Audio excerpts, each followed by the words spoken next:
Yeah, as Darren mentioned, I'm Jake. I'm CEO and one of the co-founders of Authzed. At Authzed, we are building a commercialized implementation of Google's Zanzibar paper.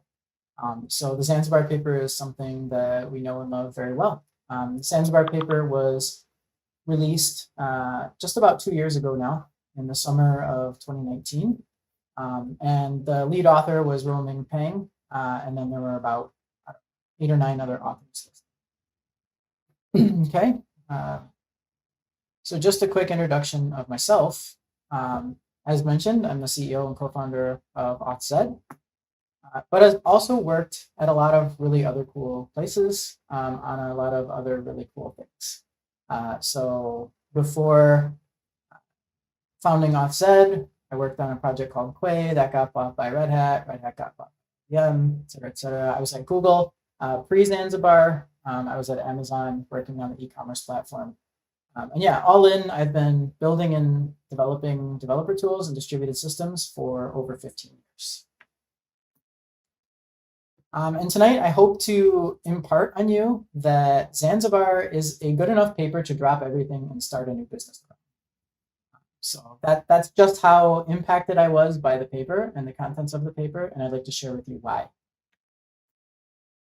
Before we get started on the actual technical solution known as Zanzibar, I want to talk a little bit about the problem. So why did Google even decide to stop doing Zanzibar? Like many other companies, Zanzibar is not Google's first authorization system. So they started with an ad hoc system, like many of you. An ad hoc system can be any authorization model. It can be RBAC, it can be ABAC, it can be relationship based. And usually the way that's implemented is by just storing some relationships in your database and then interpreting those relationships in source code. It can be very performant because you can tailor the whole thing to your use case very well, very specifically. Then they moved on to a library-based implementation. This is trying to get to better reusability and higher consistency.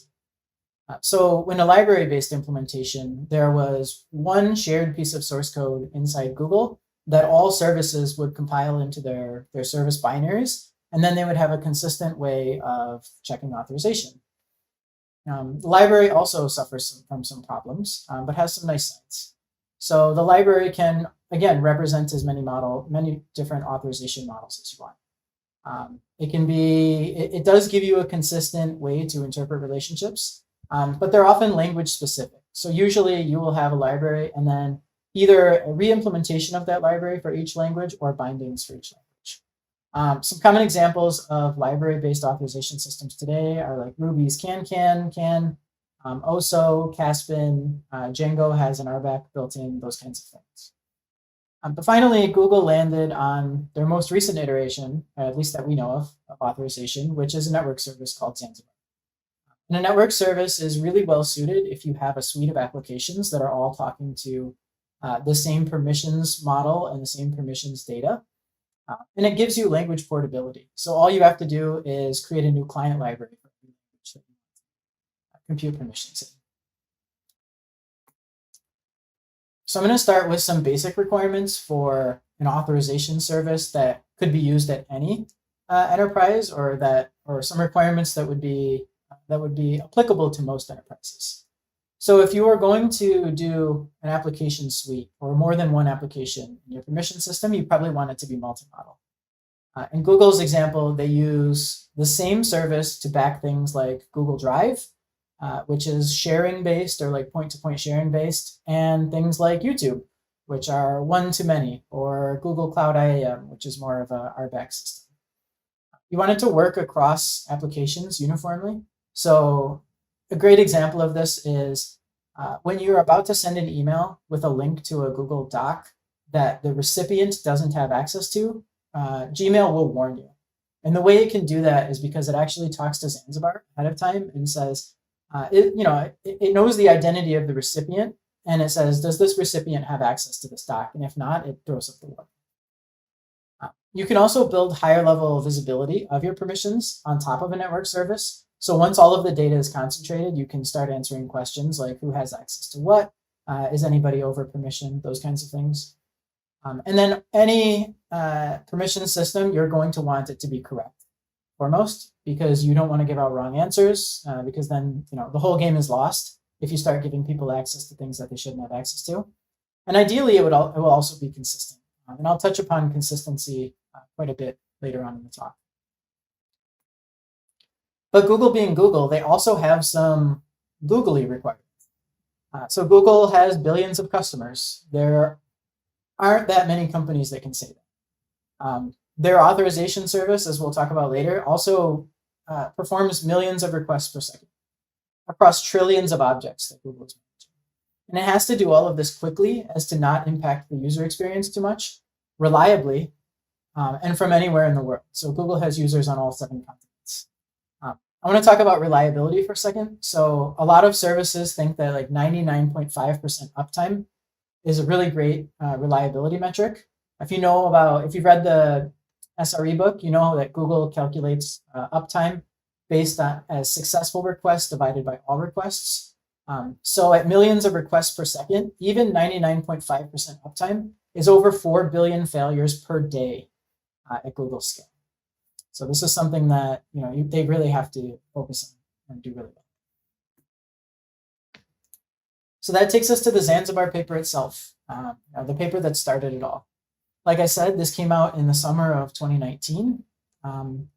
And all of the data that we'll talk about today is as of summer of 2019. So some of it may have been updated. There may be things that we don't know about occurring. I'm confident there are things that we don't know about occurring within the walls of Google that aren't encompassed in the paper. So the sections I'm going to cover today are sections 2, 3, and 4. Section 2 covers the model and API. Section 3 is a lot of implementation details and architecture diagrams. And section 4 actually talks about how the service has been performing in production at Google.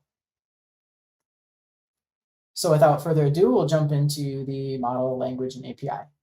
Before we can talk about the API, though, first we have to talk about the lexicon, the words that Zanzibar uses to talk about things. So there are 5 major, I'll call them nouns or entities that we want to talk about with Zanzibar. There's user, object, relation tuples, and namespaces. A user represents a natural person or a service account inside Google. And all users inside Google are assigned a globally unique integer ID by a service called Gaia. Gaia stands for Google Accounts and ID Administration, and it is the source of truth for anything authentication related inside Google. So for example, myself, that is a really long integer ID that may or may not represent me inside of Google. If you know of any hacks that rely on that ID, please don't exploit them.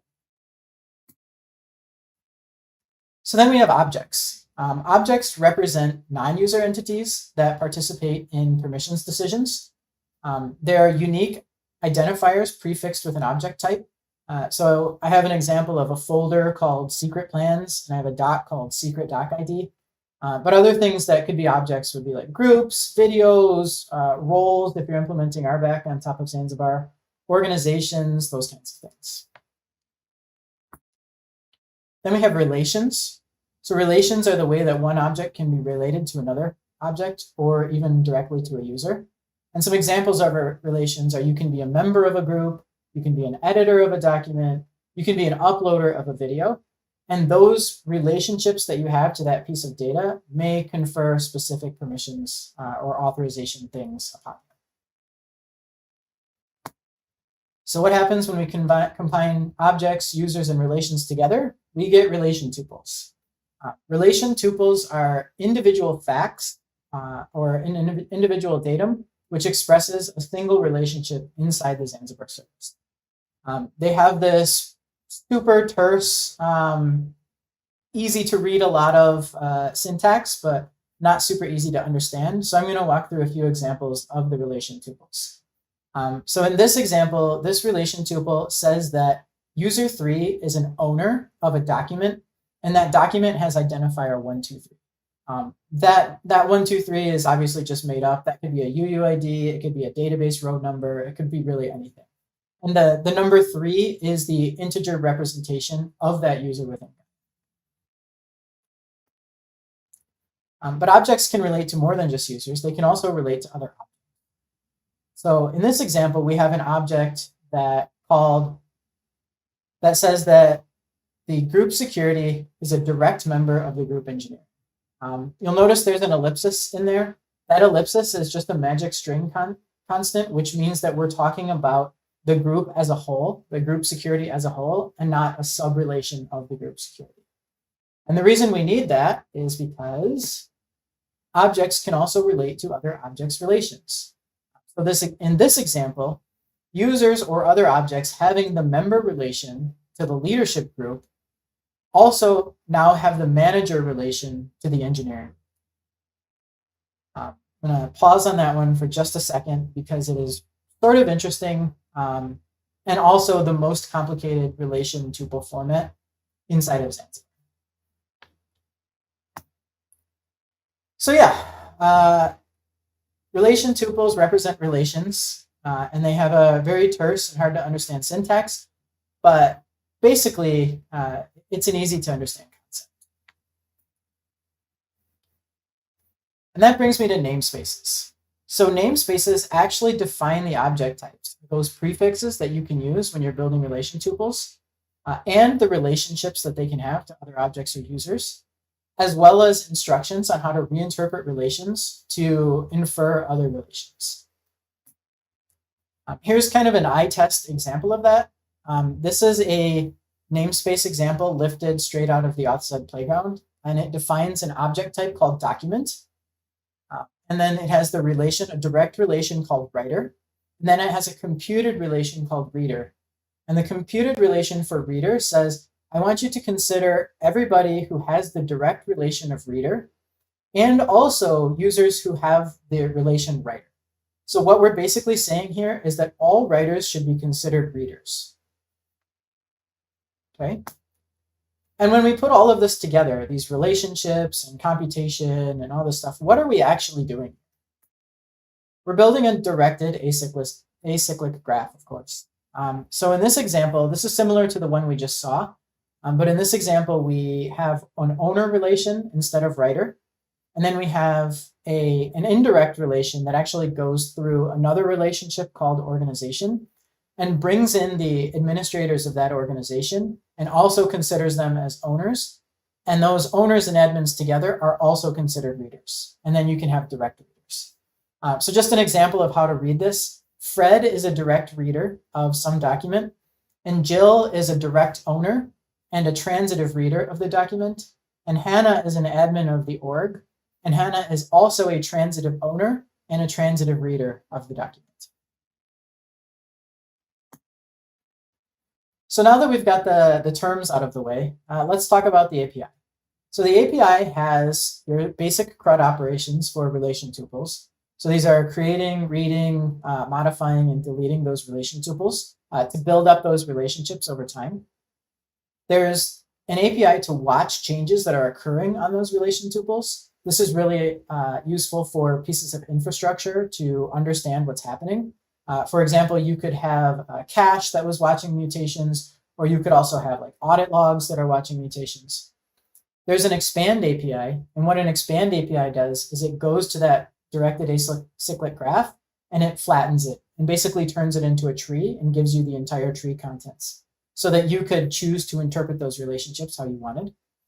And finally, and probably the most important API, is there's the check permission API.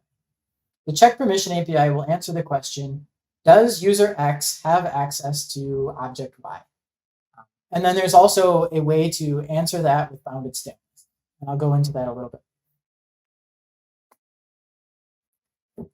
So just as an example of how we turn this directed acyclic graph into an authorization check, I'm going to walk through checking if user 6, who in this case is Jill, has the reader relation on the document some document. So what we do is we basically follow the arrows in the directed acyclic graph and try to find if there's a route between the document in question and the user that we're trying to test.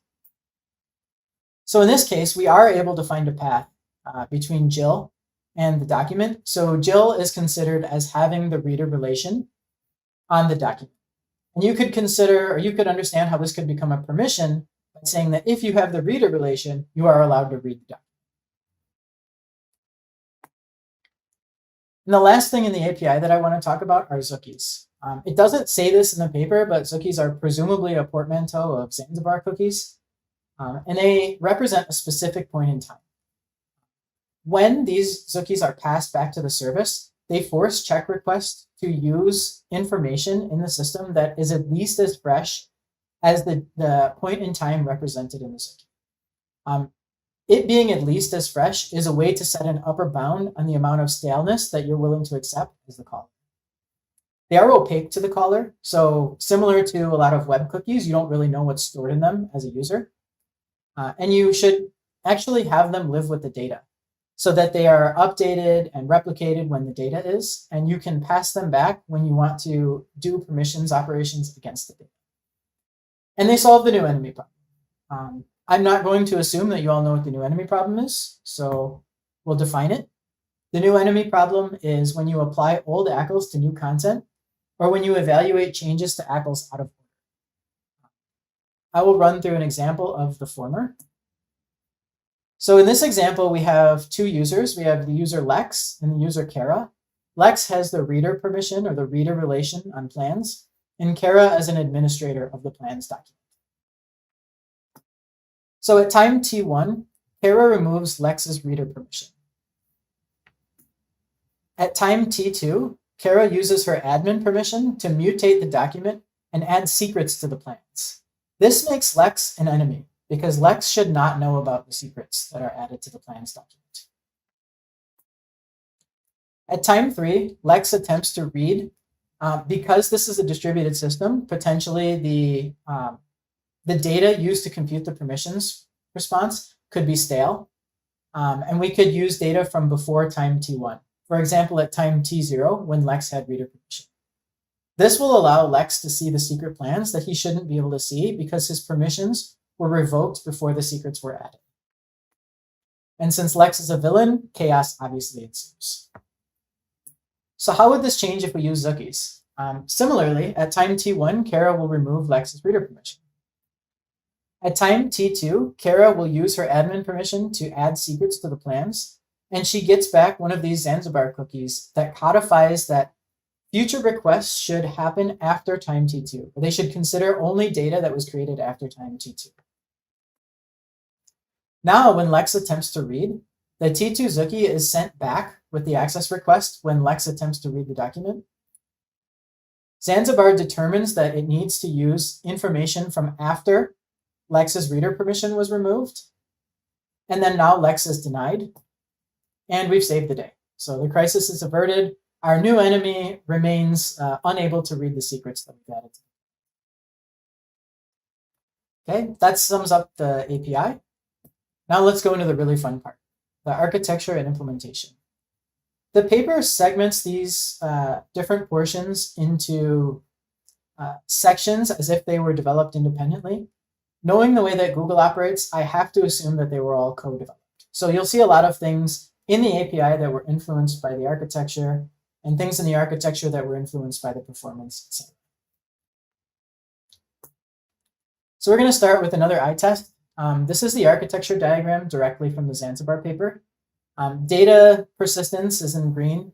Services, like things that will run on servers, are in yellow, and the clients themselves are in blue. The major things to take away from this architecture diagram is that the majority of relation tuple persistence is done in Spanner. As you can see by all of the servers in kind of the middle left having arrows to one another, we can assume that there's going to be some kind of communication or gossiping between these servers. And then over on the right side, we have a system called Leopard, which does some denormalization of group membership. And I'll talk about that a little bit more. So as we noted, all of the relation tuple persistence is done in Spanner. So Spanner is Google's globally distributed, consistent relational database. In this particular case, we have a globally distributed permission service. And so it makes sense that we would pick a globally distributed database to base it upon. One really important thing to note about Spanner is that it relies on atomic clocks in Google data centers to make sure that operations are ordered in a consistent fashion. I highly encourage everybody to check out the Spanner paper if you haven't read it yet. It's another really interesting paper coming out of Google talking about distributed systems and how they made really practical choices to accomplish something very difficult. But one thing that did come out of the Spanner paper are some performance numbers. So this chart is the F1 perceived operation latencies according to, or put in other terms, how the service F1 at Google, which is an ad service, perceived the latencies of Spanner. In the first column, we have the mean latency for reads, 8.7 milliseconds. Very respectable. You could definitely see building a service on top of a data store that responded in 8.7 milliseconds globally without any further complications. However, the standard deviation of reads is actually several orders of magnitude higher than the mean latency. If you know anything about statistics and normal distributions, this is like kind of crazy.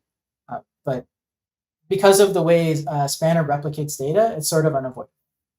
So when we have this super really long tail latency characteristics, we have to figure out what to do when we hit that kind of worst case.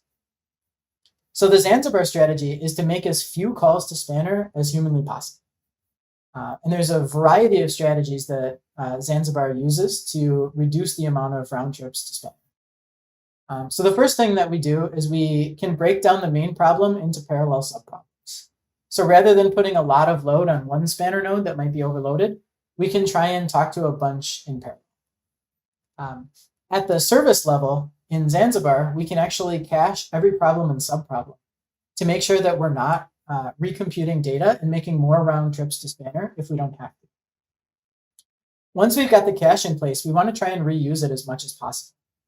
There's some really great strategies for increasing cache hit rate, and we'll talk about a few of them in just a second. We want to deduplicate all of our requests. So if one server gets the exact same request and they would be running concurrently, Zanzibar will actually deduplicate those requests and just serve the same answer back to both callers without computing the data 2 times. We want to batch reads to our data store. If you're familiar with the data loader pattern, we can basically make it so that there's nothing else that we can possibly accomplish without going to Spanner. And then we can make as many reads to Spanner at the same time as possible in a single round trip. And the last kind of performance hack that's in the Zanzibar paper is the leopard cache. And the leopard cache pre-computes the transitive closure of group membership within Zanzibar. So groups are highly recursive and they can't be computed in parallel. So for example, a group can be a member of another group, but you won't know that before you resolve the members of the first group. And only then serially do you resolve the members of the second group. So this can lead to a lot of recursive, we call it recursive pointer chasing. That's what the paper calls it. So now I'm going to walk through an example of breaking down a main problem into a subproblem or some subproblems. So going back to our original example of trying to determine if Jill has the reader relation on some document, we can actually break this down into 3 subproblems. So the first is figuring out if Jill is a direct reader on some document. If so, problem solved. We know the answer. Next, we can have a different subproblem where we compute directly, is Jill an owner? And one interesting thing to note is the result of computing whether Jill is an owner could also be used to answer Zanzibar request for, is Jill an owner of this document? So in that way, we can reuse the cache even for the subproblem answer. And finally, the third subproblem is finding out whether Jill is an admin of the organization that the document belongs to. So now we've got 3 subproblems, and these are, as specified in the namespace configuration, these answers to these subproblems are unioned together, which means that as soon as we know the answer, as soon as we know an affirmative answer to one of the subproblems, we can return the answer to the entire top level. So in this case, as soon as we know that Jill is an owner of the document, we can actually discard, not wait for, or choose to wait for and cache the responses for the other requests that we've made in parallel. Earlier, I alluded to improving cache hit rate. This is super important to getting the kind of performance and uptime requirements that Zanzibar needs. And the way we try to improve the cache hit rate are to pick subnodes, because remember, every subnode is running an independent cache that has answers to problems and subproblems. So we want to try and pick subnodes that are likely to already have the answers. We can also leverage the fact that immutable decisions, or decisions are immutable at a given timestamp. So that means if we went back to our example and we computed that Lex did have read access at T0, we can always give that answer back without recomputing it. Similarly, if Lex did not have access at T2, we can also give that answer without recomputing it. So we can just skip the whole union, subproblem, everything, just give the answer. We can try to pick timestamps that already have their data replicated globally in Spanner. So the way Spanner works is as soon as you write data, that data is not yet available globally, but if one tries to ask for it from a different region that it hasn't yet been replicated in, Spanner will actually go and ask for the data from the region where the data is present. So that's where we start to see some of those really high latency high tal call latencies. We can also pick timestamps that can be shared. And I have an example of this in a minute as well. But basically, the more often we ask for a piece of data with a specific timestamp, the higher the likelihood that that data will be cached in one or more of the nodes that we talked to. So first, let's talk about distributing the subproblems. So Google has an internal system called Slicer. Slicer is a consistent hash that is also tied to Google's server infrastructure. And what it does is it allows them to bring up a consistent hash with shards and basically eliminate and alleviate hotspots on those shards and bring up more cache fragments and add them to the consistent hash automatically. I don't have time to cover consistent hashes in this talk, but I definitely encourage everybody to also go read the Slicer paper and just read about consistent hashes in general, because they're incredibly cool and they're one of the primary tools that we have in our tool belt for building scalable distributed systems. There is an implementation of a consistent hash that is informed by Slicer called ring pop that's coming out of Uber. But because it's not tied to a particular infrastructure, it doesn't have a lot of the optimizations that Slicer talks about. And the second thing that we can do, which all kind of revolve around picking the proper timestamp at which to compute data, are the other things that we can do to improve our cache hit. So here I have an example for how to pick a timestamp. So this is just a timeline of events. It reads from left to right, like most timelines you've probably seen. So at a very early time, an ACK was updated. An example of this is Kara removing Lex's reader permission. A little bit later, Kara modifies the document and is issued a Zookey. And then at some time in the future, a request is made with the Zookey. Because we're building on top of Spanner, and Spanner has replication delay for the data, there's also sort of a pointer, which is a reliable timestamp before which you can assume Spanner will have the data replicated globally. And that's represented by that by this middle box here chart.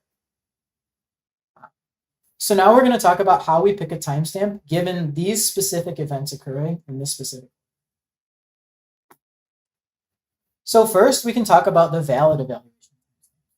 Because the request was made with a Zookey, we can use any timestamp that has occurred after the one that's encoded in the Zookey. You'll notice that the red line actually goes past the request time. It's totally valid in Zanzibar to use a future timestamp if you want to make sure that you have absolutely all of the latest data before you make your decision. But we can do a little bit better than just picking from this red line. If we pick a timestamp from data that's also replicated or that's already replicated globally, we can eliminate most of those high latency tal call situations that we saw in the F1 table about Spanner performance. So in this case, we're going to try and pick a timestamp from already globally replicated data, but still fresh enough according to the Zookey. And you'll remember that earlier I talked about picking timestamps that are likely to be shared.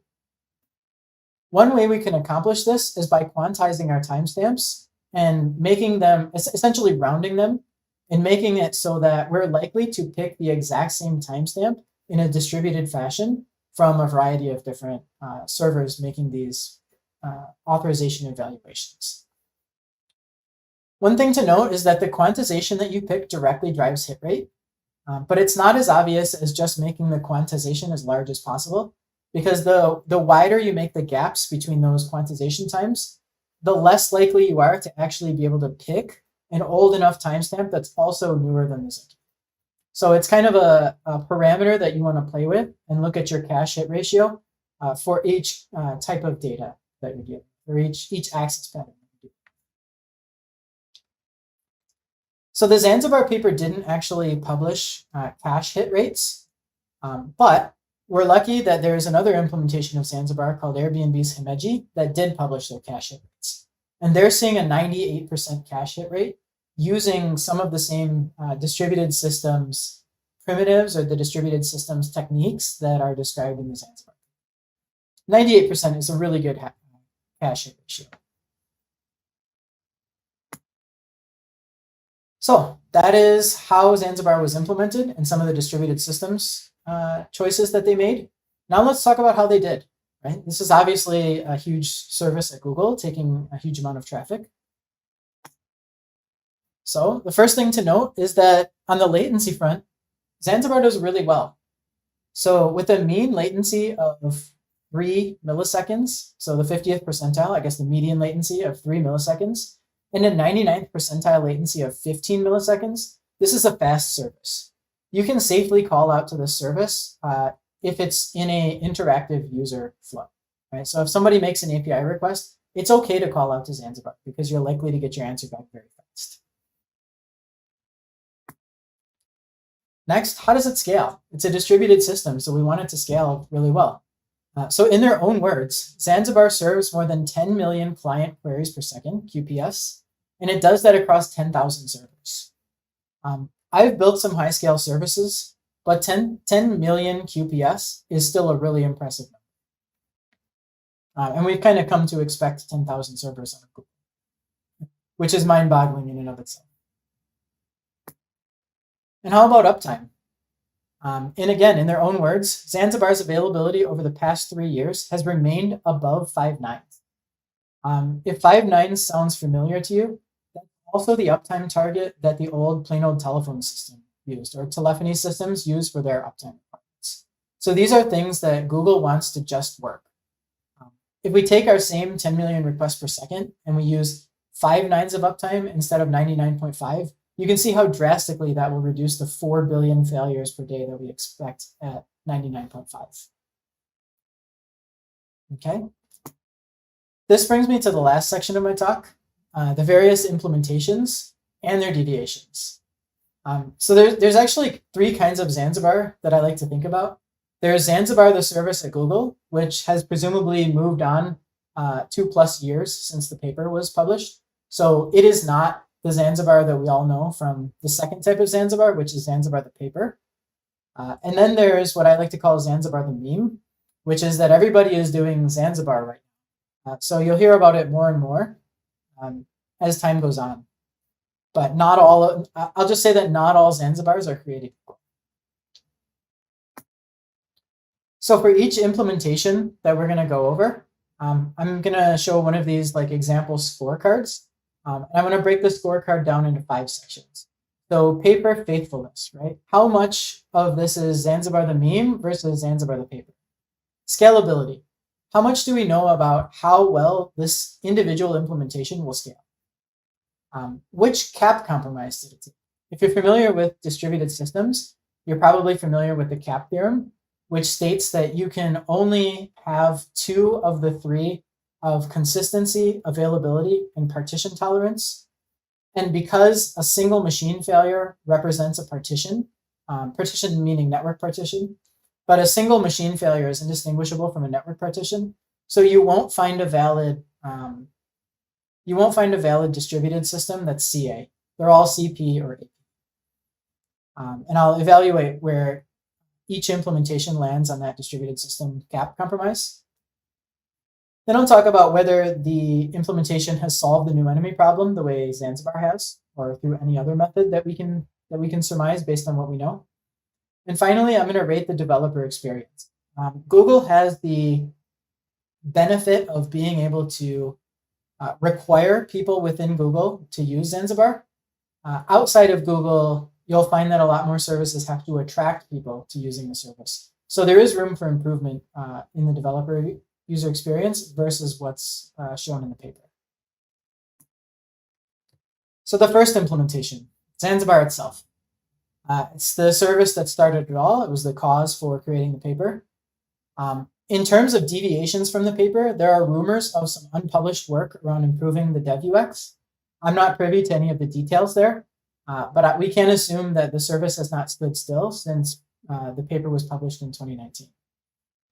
Zanzibar, the service also relies on a bunch of Google internal infrastructure technologies. Gaia, that identity service that we talked about. Spanner, the atomic clock-based consistent global database. Borg, Google's way of scheduling jobs within their clusters. Slicer, that consistent hash algorithm that's tied to Borg. So there's a lot of really cool services, foundational services that Zanzibar is built on top of. So Zanzibar is really standing on the shoulders of giants within Google. So the Zanzibar scorecard. How faithful is it to the paper? Well, I'd say it's probably pretty high, considering that the paper was based off of it. Again, there have been potentially some improvements or changes since then, but I would imagine it's still pretty much the same internally. How scalable is it? 10 million requests per second across 10,000 servers. Super scalable. What is the cap compromise that they've made?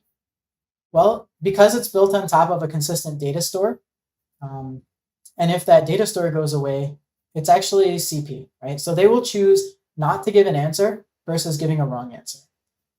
But they mitigate the availability aspect in some sense through the use of Zookeys and bounded stateless. Did they solve the new enemy problem? Yes, they solved it with Zookeys. And how's the dev UX? Based on what's written in the paper, I would say that it's average. Based on what's potentially, the rumors of improvements, it's actually unknown. It could be great inside Google for all I know. Next implementation I want to talk about is Orikeeto.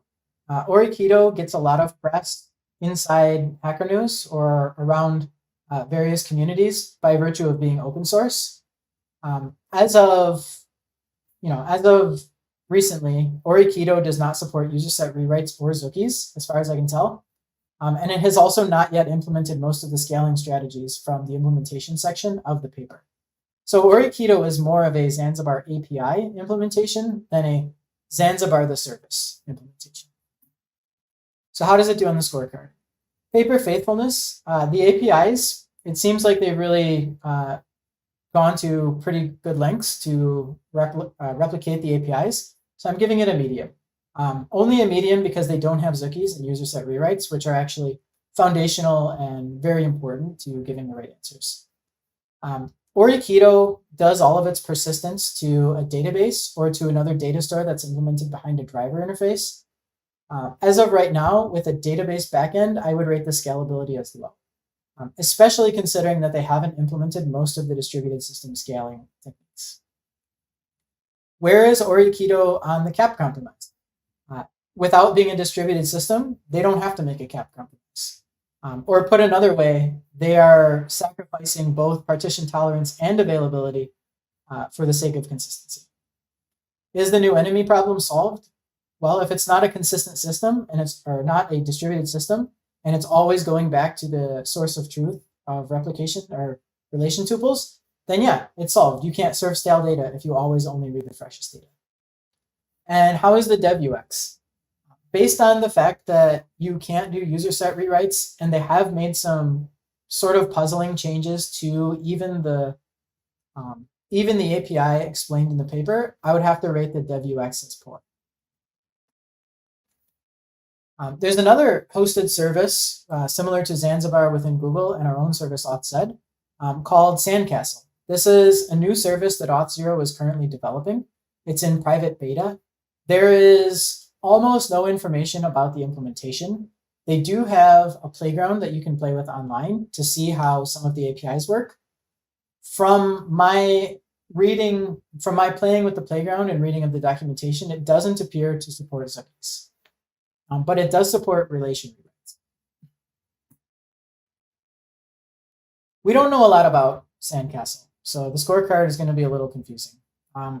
Paper faithfulness. Based on the namespace definition language that they've published, I'd say it's probably high. It seems like they have been reading the paper with a careful eye toward the implementation. Scalability and the distributed systems compromises, we don't know. We don't know anything about how it's implemented. Have they solved the new enemy problem? Without knowing whether they're taking a strategy similar to Oriketo and just always returning consistent answers, we actually don't know that either. All I know is that I can't find Zookeys in the API. And how is the developer user experience? I'd say it's really similar to the user experience of using Zanzibar itself. Next implementation that there's data about is the Airbnb Himeji. I referenced their cache hit ratio earlier. Some of the deviations that they've made are they substitute AWS Aurora for Spanner. Aurora is not a globally distributed relational database, so it's not a drop-in replacement. They do eliminate Zookeys, as far as I can tell, in favor of really fast cache invalidation. So they're trying to make the staleness window as small as possible from that respect. And they have really great performance numbers. So a 95th percentile latency of 7 milliseconds, and again, 5 nines of uptime.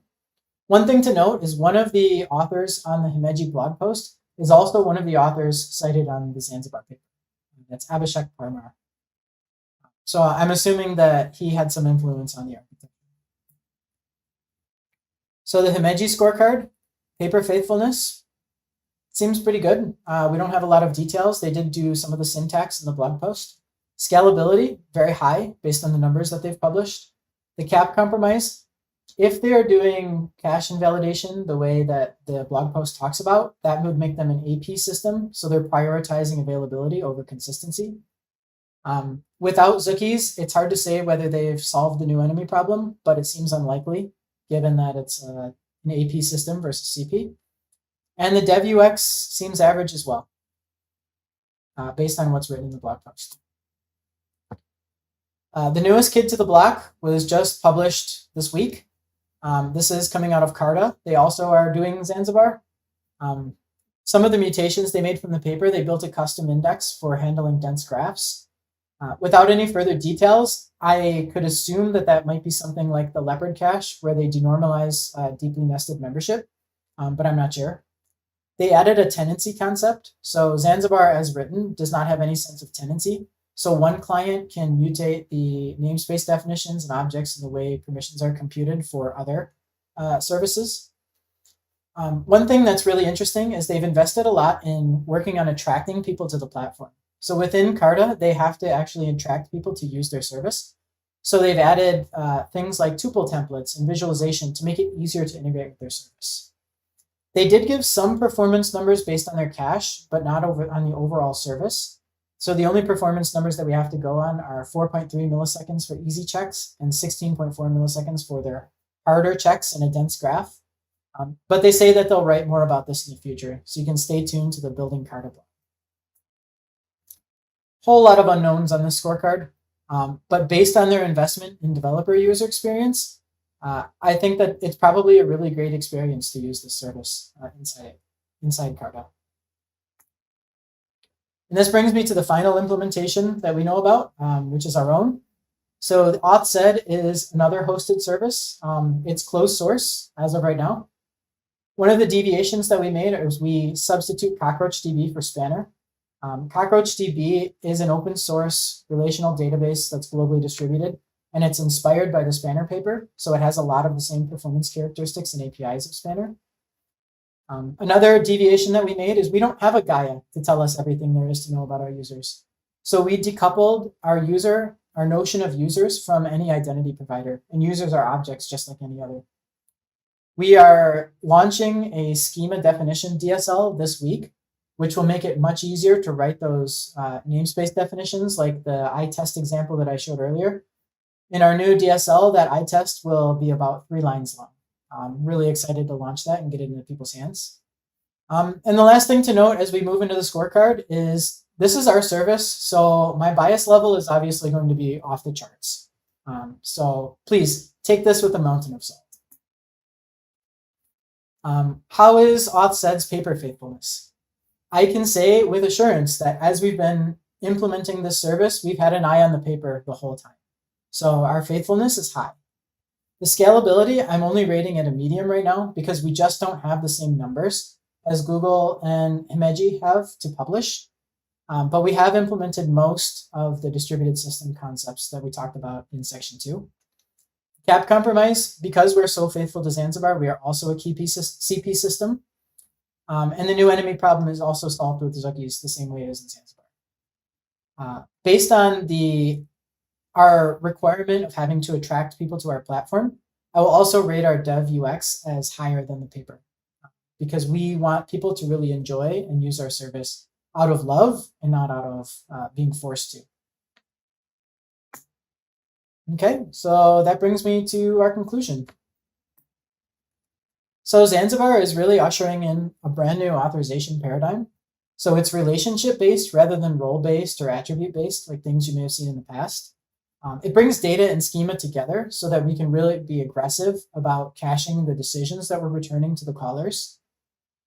It unifies the interpretation and the calling patterns for all of the various services and all of the various apps in an application suite that might want to call into it.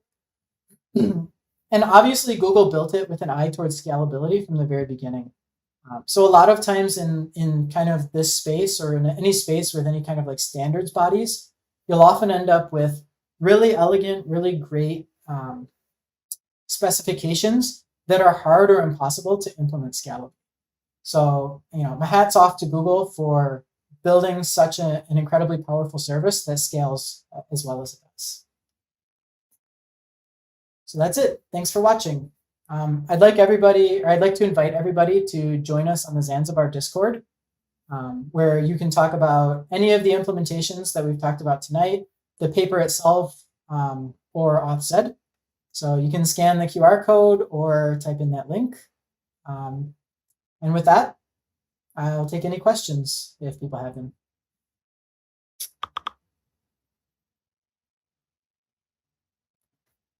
From user Actum, are these performance metrics quorum enforced reads or single shard reads?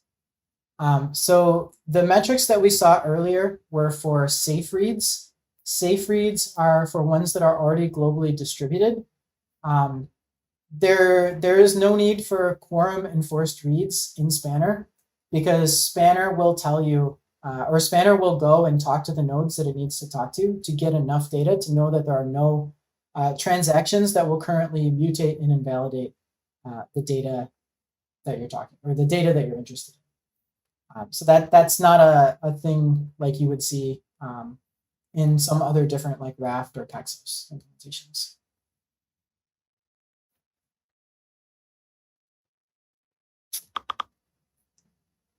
From user Refin Piece, how impactful is the cache hit rate to latency?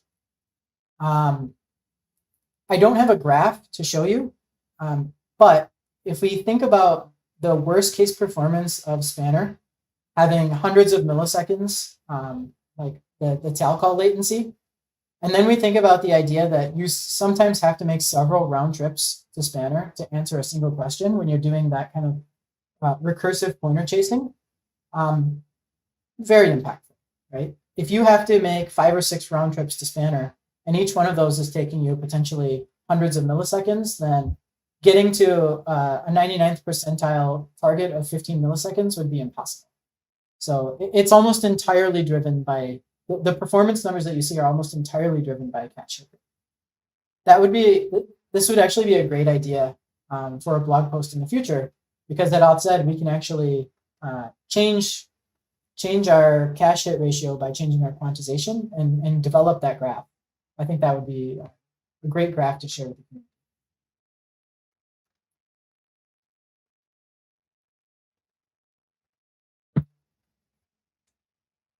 Anything else? All right. Thanks everybody for tuning in. I hope you learned something, and I hope you learned about why Zanzibar is such an awesome paper and why we dropped everything to go build a company based on it. Oh, one more second. One question more.